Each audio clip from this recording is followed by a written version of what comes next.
আর কখনোই হয়তো বন্ধুকে ফোন দিয়ে বলতে হবে না, বন্ধু গেমে আসবি, গেমে ঢুকবো, একা একা না খেলতে ভালো লাগতেছে না। কেউ হয়তো আর বলবে না, বন্ধু আজ ব্লু জোনে নামবো, অনেক লুট করব। আর হয়তো বন্ধুর কাছে আবদার করে কখনোই বলা হবে না, বন্ধু কাছে একটাও গ্লোয়াল নাই রে, দে না একটা গ্লোয়াল।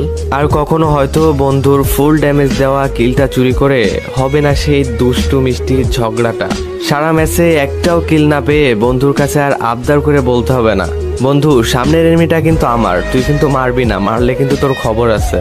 র্যাঙ্ক ম্যাচে অনেকগুলা কিল পেয়ে সেটার স্ক্রিনশট নিয়ে আর বন্ধুর কাছে শেয়ার করা হবে না, আর বলা হবে না, বন্ধু দেখ না আজ অনেকগুলা কিল করছি। এনিমির সাথে ফাইট করতে করতে ডাউন হয়ে যাওয়ার পর বন্ধুকে আর বলা হবে না, বন্ধু কভারে আছি, রিভাইভটা দিয়ে যা। আর কখনোই হয়তো দেওয়া হবে না বন্ধুর সাথে খেলতে খেলতে বুয়া হয়ে যাওয়ার পর সেই মুস্কি হাসিটা। এগুলা কিছুদিন পর ফ্রি ফায়ার প্লেয়ারদের কাছে শুধু স্মৃতি হয়ে যাবে। আর কখনোই হয়তো বন্ধুকে ফোন দিয়ে বলতে হবে না, বন্ধু গেমে আসবি, গেমে ঢুকবো, একা একা না খেলতে ভালো লাগতেছে না। কেউ হয়তো আর বলবে না, বন্ধু আজ ব্লু জোনে নামবো, অনেক লুট করব। আর হয়তো বন্ধুর কাছে আবদার করে